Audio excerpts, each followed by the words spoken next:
Welcome to Yachting International Radio. You're with Crean Racing from the Crew Coach on your mental health. This week I'm going to be talking about corona anxiety. So obviously with everything that's happening right now, the change, there's been a disruption in our routine. There are a lot of people feeling anxious, and this is totally normal. So anxiety stems from our thoughts and worrying about the future. So what I'm going to do is I'm going to go through some strategies that you can incorporate on board or at home to manage your anxiety. Then I'm going to go through a workbook that I've created, which is available to download, on how you can recognize anxiety and what you can do to restore a sense of balance and harmony in your life. So I'm going to start off with the first strategy, and that is self-care. If you can't look after yourself, you won't be able to look after anyone else. So it's really understanding what activities bring about a sense of calm and replenishes your sense of self.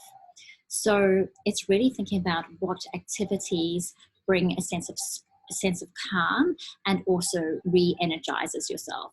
So there may be an activity that works for you and not for someone else. So it's really important to explore a range of different activities that elicits those emotions. So self-care strategies could be going for a walk. It could be reading a great book. It could be watching your favorite Netflix show. It could be journaling. It could be doing yoga. There's so many different self-care strategies out there, but it's about finding the one that works for you. The next one is food. So I'm a firm believer in intuitive eating. Now, what that means is really connecting with your gut and asking yourself, if I eat these foods, is it going to make me feel good or is it going to make me feel worse? So personally, eating fried foods doesn't make me feel good at all. I feel lethargic and I feel a bit gross after eating them. So I think for me, it's about eating fresh food. I'm not a huge meat eater, but I find that I do need meat in my diet. So it's about going with what feels right and makes you feel good. The other one is journaling. So we have on average 60 to 80,000 thoughts a day, and a lot of those thoughts are repeated. So what journaling is good for, it helps you get your thoughts down on paper and reduces the amount of repeated thoughts that you're having. So the reoccurring negative thoughts, the thoughts that are worrying you. The other one is yoga. So yoga is not for everyone, but there are fantastic psychological benefits around doing yoga. So we find that a lot of our emotions are stored in our bodies, and by doing specific poses, they help release those emotions. Working in a prison, it was very difficult for me to convince the men to do yoga because they thought it was a feminine activity, but when I told them it was more to do with stretching the muscles, then they were more open to doing it, and it was met with a lot of enthusiasm because they could start feeling good about themselves and recognize that it helped with high performance. The other one is sitting in silence and doing breathing exercises. So this helps with connecting with the here and now. When we're connected to the here and now and we're present, we are incapable of worrying about the future. So this is a really good way to get grounded. I'm now going to share my screen with you and go through the workbook. Okay, so we know that isolation and a loss of routine can be very disruptive, but it also can have an impact on our mental health. So I've developed an action plan to help you dictate what you would like your day to look like, and for it to help you restoring a sense of balance and well-being, as well as giving you a sense of purpose. So the World Health Organization defines mental wellness as an ability to cope with everyday stresses of life, as well as to be able to be productive and to make a contribution to your community. So given that, I have tailored this action plan so that we can tap into those 3 core areas. So being productive, it's so important to wake up knowing that you've got a sense of purpose. So the first thing I've created is a work list. What do you need to get done today, and what can you do that will make you feel that you are achieving something? The next thing is the self-care plan, which I've mentioned before. What activities can you do that will make you feel good and make you feel re-energized? Acts of kindness. What kind act can you do that will make someone else feel good? So that is, it could be checking in on a neighbor, it can be calling a friend and seeing how they're doing. It could be writing a beautiful note and slipping it under someone's cabin door. It could be making someone a cup of tea or coffee. The other one is gratitude. So I like to either start or end my day with gratitude.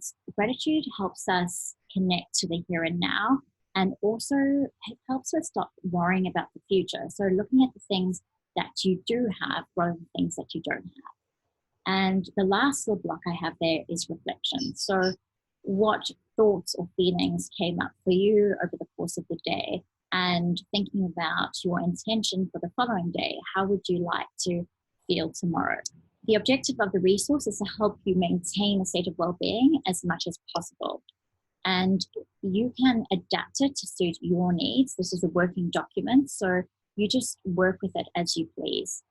I'd like you to reflect on what personal resources you can turn to when managing your stress. So think about what has worked for you in the past when you have been stressed. And I also suggest doing this work plan with friends or your crew members, because this is going to help you brainstorm ideas. You may get an idea from someone else, for example, a self-care strategy that you haven't thought of before. So it's a really good way to connect with others and stimulate some positive conversations. The next thing I have is talking about the self-care plan. So, that can incorporate physical activities, workout routines. You can do at home. There are some great YouTube influencers that you could follow who I've seen recently have released free workout routines that you can be a part of. And doing things with I know a lot of crew are trained as yoga instructors. So maybe asking a crew member to run a yoga class, or doing something together as a group. Stay social. So you guys can have movie nights. I know a friend of mine on board, she organized a movie night under the stars, which is a lovely thing to do, to be out in nature as well. And what else could you? Board games are a great activity to do as a group. So get creative and think what activities you can do to keep the spirits high. Talking about keeping spirits high, it's important to have a positive mindset during this time. Now, engaging in social media, there's a lot of information out there, and everyone's talking about the coronavirus and how, the deaths and how people are so impacted by it. But this can also be detrimental to your well-being. So really think about your boundaries around social media and when to pull back. Reconnect with yourself. So this is an opportunity to think about your personal and professional goals on a scale of 1 to 10. How happy are you with your life right now? What changes do you think you need to make? And what are your values and your strengths? And are you applying them on a daily basis? There's a great free resource that you can do to do an assessment on what your values and strengths are. And this is through the BIA Strengths Analysis. I've spoken about gratitude, and now this is proven to boost our physical and mental health. It builds resilience and connection by noting what things you can be grateful for each day.